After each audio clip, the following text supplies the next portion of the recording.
morning, bird brains, and welcome to another episode of Dickin' with the Battle Donkey.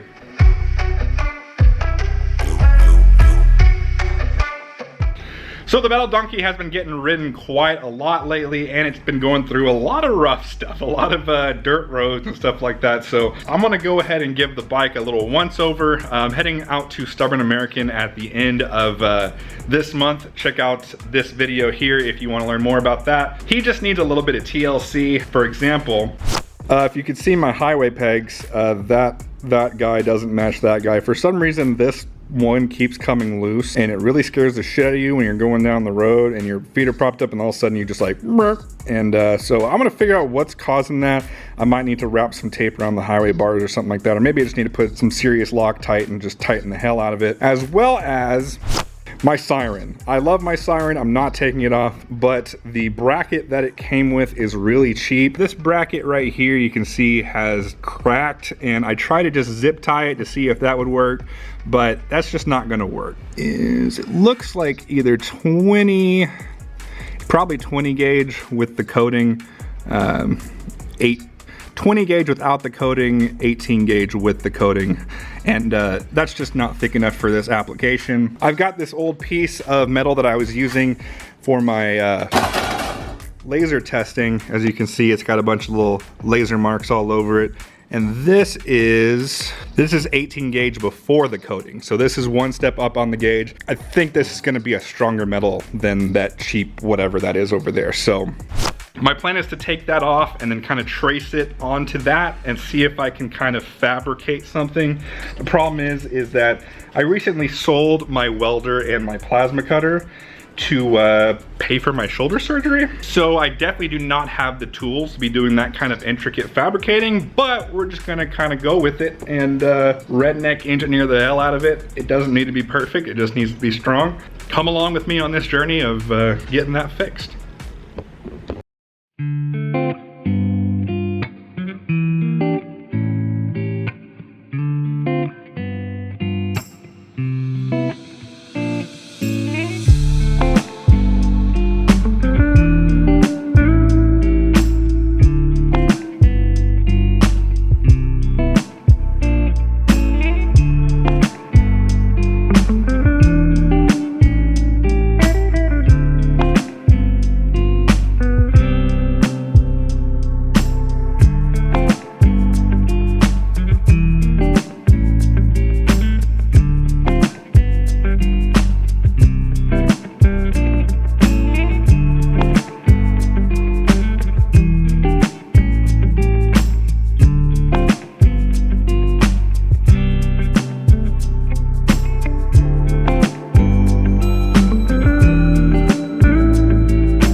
So I got the piece off. It was in much worse condition than I thought it was.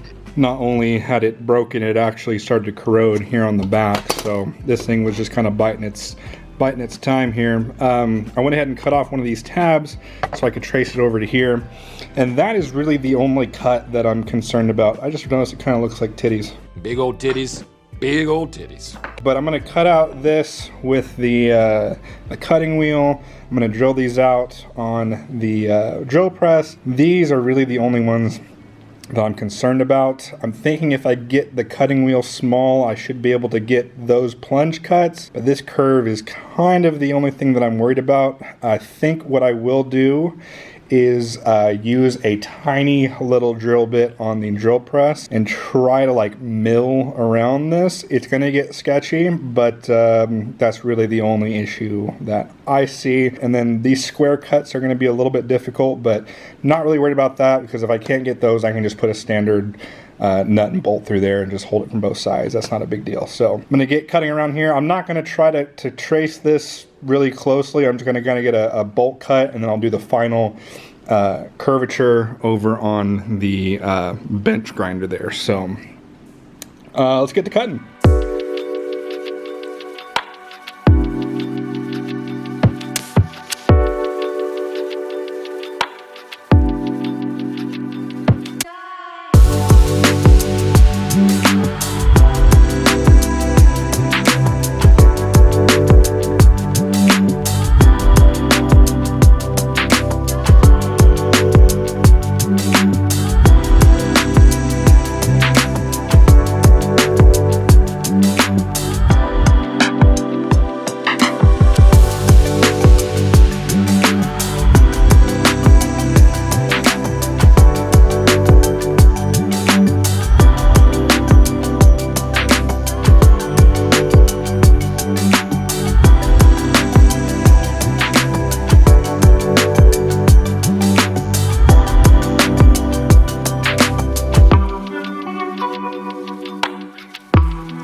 So as expected, that didn't work. I have a drill, not a mill, so I was able to punch these little holes through here, but as I tried to kind of pull it through this way, there's no cutting edge on a drill, so that's just not going to work. The holes are too small to use any sort of like burr or anything, so I just have to find a way to kind of break these last little pieces. My only idea currently is to try to find some sort of like thin chisel and kind of hammer through them. I don't really need to keep them pretty, because once I flip that up, I can get in there with a Dremel or something and clean those up. Time to get engineering.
Well, that could have gone better. It's okay. For the tools I had available, I'll take it. Now I just got to clean up all the teeth marks from drilling, and then we'll be off to paint and primer. But I just want to show you guys kind of what it looked like prior. I'd give it a 7, 6.5 out of 10.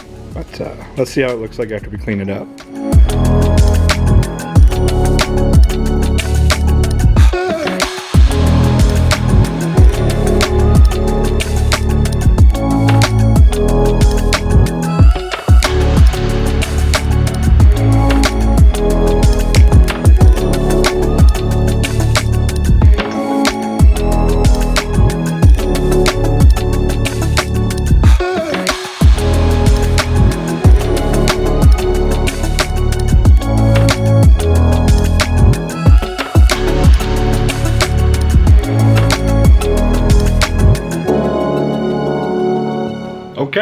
next day.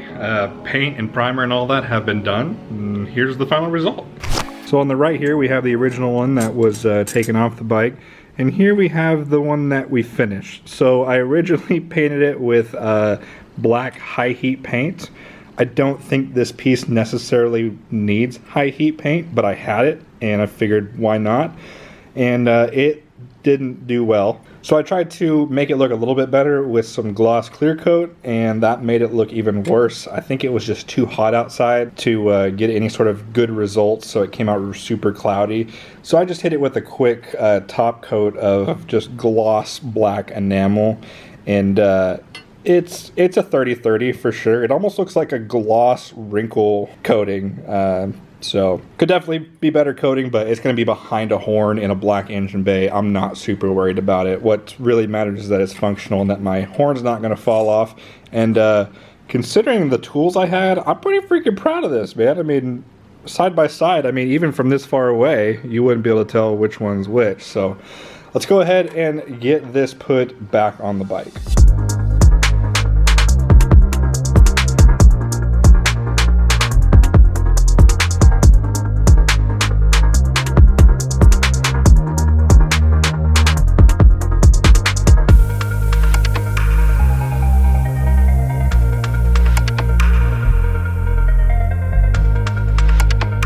Okay, so we got everything back on, and you might notice that silver kind of sticks out like a sore thumb, and I have a solution for that I actually used on this one that was poking out last time but is now on the bottom just because I was too lazy to do it at the time. But now that it's easily accessible, I'm going to show you guys how I hid that.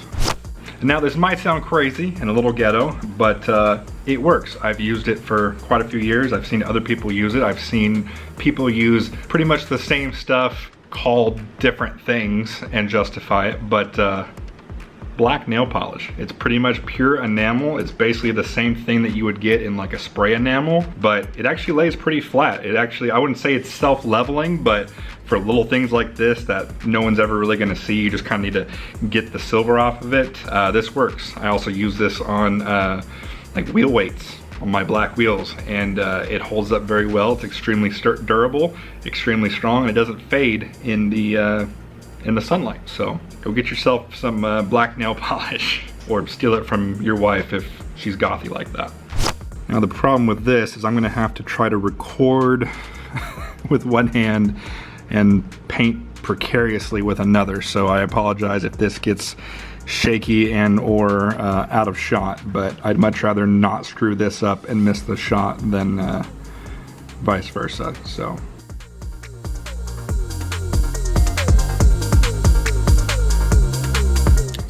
just like that, that bottom bolt is completely black. Let's get that top bracket here.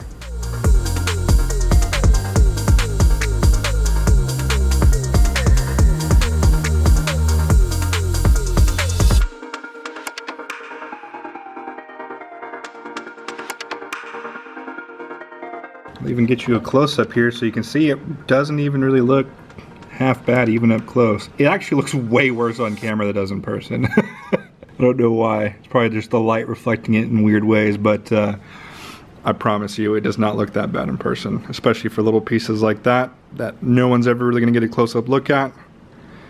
Does the job. So there you have it, guys. The Battle Donkey got some TLC. I got that highway peg set back up. All I did was put some Loctite on it. It didn't have any that I could see on it when I took it off, so I'm gonna just do that for now, see if that works. I don't want to be putting in more work and effort than what needs to be. So, and then we got the horn bracket fixed, which hopefully that works. For now, at least it's fixed, and I can go to Stubborn American end of this month without worrying about it falling off. So if you made it this far in the video, thank you guys for watching, and hopefully I will see you at Stubborn American in about a week or so from this video. See you guys.